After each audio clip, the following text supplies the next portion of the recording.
Hello नमस्कार मैत्रिणींनो, मी पूनम पवार आजच्या एका छानशा व्हिडिओमध्ये तुमचं सगळ्यांचं खूप खूप स्वागत करते. तर मैत्रिणींनो, आज आपण बघणार आहोत 2 पीस प्रिन्स कटचं जे ब्लाऊज असतं त्याला अंडरग्राऊंड शिलाई कशी घालायची. म्हणजेच वरती शिलाई दिसणार नाही, आपली मधून राहील ती. कारण की हे जे असे ब्लाऊज असतात काही, तर त्यांचे धागे खूप निघतात आणि धागे निघल्या कारणाने काय होतं की आपलं ब्लाऊज जे आहे ते लवकर म्हणजे धागे निघण्या कारणाने लवकर आपलं ते ब्लाऊज उसळून जातं. उसळल्याने काय होतं, लगेच ब्लाऊज आपलं हे खराब होऊन जातं. तर काय करायचं आहे, याच्यासाठी आपण काय करणार आहोत, डायरेक्ट अंडरग्राऊंड शिलाई टाकणार आहोत. म्हणजे अंडरग्राऊंड शिलाई टाकताना आपल्याला पहिल्यांदा काय करायचं आहे, अस्तर जे आहे आपलं, अस्तरचं मोंढा आणि कटोरी हे आपल्याला जोडून घ्यायचे असतात. मोंढा आणि कटोरी दोघी जे असतात ते एकमेकांचा, फक्त अस्तर आणि अस्तरचा मोंढा आणि अस्तरची कटोरी हे एकमेकांना जोडून घ्यायचं आहे. तर हे जोडल्या गेल्यानंतर दोघी पार्ट्स आपल्याला अगोदर व्यवस्थित ठेवायचे, सरळ बरोबर बघून घ्यायचे की बाग सरळ आहे का नाही.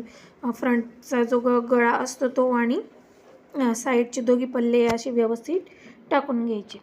तर या पद्धतीने ठेवल्यानंतर आपल्याला बरोबरी आपल्याला शिलाई लावून घ्यायची. शिलाई लावताना एकच लक्षात ठेवायचं की जे स्टार्टिंगपासून आपण अर्धा इंचाचं मार्जिन ठेवलं आहे तेवढंच शेवटपर्यंत आपल्याला ठेवायचं.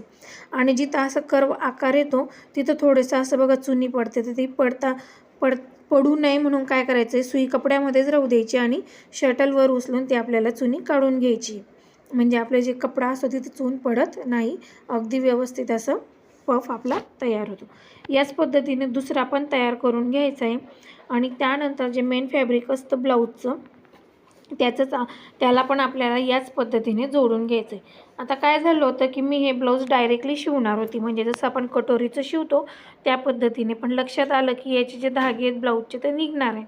त्याकरता मी त्याला अंडरग्राऊंड अशी शिलाई देत आहे. आणि पफसुद्धा अगदी छान आणि व्यवस्थित पडलेला आहे.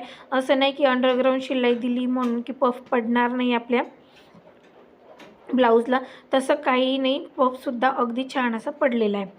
तर बघू शकता मी असं व्यवस्थित याला आहे ना, अस्तर जे आपण जोडलं तर त्याला व्यवस्थित असं मेन फॅब्रिकवर ठेवून व्यवस्थित त्याला कट करून घेतलेलं आहे.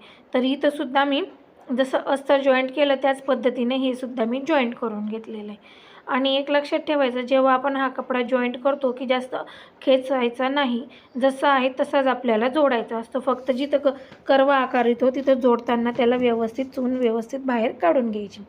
तर बघू शकता मेन फॅब्रिकला सुद्धा अगदी छान असा पफ तयार झालेला आहे. आता अस्तर आणि मेन फॅब्रिक आपल्याला बरोबर असं जोडून घ्यायचं आहे. जोडताना आपण जेव्हा जोडतो ना तेव्हा लक्षात घ्यायचं की जी मेन फॅब्रिक आहे तिथं आपली म्हणजे असं कपडा गोळा होणार नाही, तो अगदी व्यवस्थित सरळ आला पाहिजे. आणि जी प्रिन्स कटचा जो कट आहे तो मेन फॅब्रिकचा आणि अस्तरचा एकसारखा आलेला पाहिजे. तर पाहू शकता याचासुद्धा पफ अगदी छान पडलेला आहे आपल्या एकमेकांना जोडल्यानंतर. तर तुमचं जर हे होत असेल तर तुम्ही असे कटसुद्धा लावू शकता, जो प्रिन्स कटचा आकार असतो त्याला. तर या पद्धतीने आपल्याला जोडून घ्यायचं. आणि याच्याने काय आपल्या ब्लाऊजची फिनिशिंगसुद्धा अगदी छान अशी येते. तर आपले मेन म्हणजे आपलं एकच टार्गेट असतं की जी आपली ब्लाऊजची फिनिशिंग येते अगदी सुंदर आली पाहिजे. जसं म्हणजे बाहेरचे टेलर असतात त्यांच्यासारखी आपली फिनिशिंग तर येतेच. पण कस्टमर कसं असतं की कितीही केलं तर ते टेलरने जरी विदाऊट जरी अस्तर लावून दिलं तरी ते म्हणतील की नाही, त्याने जे लावलं आहे ते बरोबरच आहे, असं हे कस्टमर असतं.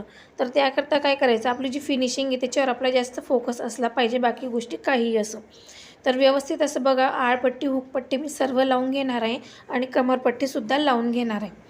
तुम्ही व्हिडिओमध्ये पाहत असणार की कशा पद्धतीने मी जॉईंट करते. तर या पद्धतीने असं व्यवस्थित करून घ्यायचं आहे.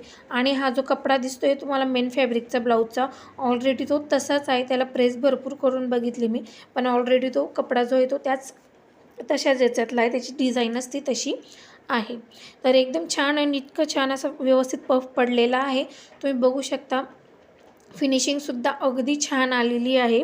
तर या पद्धतीने आपल्याला हे जे प्रिन्स कटचा जो ब्लाऊज असतो 2 पीस प्रिन्स कटचा, त्याला या पद्धतीने असं तुम्ही अंडरग्राऊंड शिलाई मारून सण तुम्ही व्यवस्थित छान असं फिनिशिंग देऊ शकता. आपण घरगुती टेलर असतो, आपल्याजवळ इंटरलॉकचं मशीन हे नसतं. तर त्या कारणाने आपल्याला या अशा काही गोष्टी असतात छोट्या छोट्या, त्या लक्षात घ्याव्या लागतं. तर या पद्धतीने जर भरपूर असे टिप्स फॉलो जर केले तर आपली शिलाईसुद्धा टेलरपेक्षा कमीही नाही येणार, अगदी छान येईल. तर आजचा व्हिडिओ तुम्हाला कसा वाटला नक्की लाईक, शेअर, कमेंट करून सांगा. चॅनलवर जर नवीन असणार तर चॅनलला सबस्क्राईब करायला विसरू नका. बघू शकता फिनिशिंग किती सुंदर झालेली आहे. चला तर भेटूया पुढच्या एका छानशा व्हिडिओमध्ये. तोपर्यंत बाय बाय.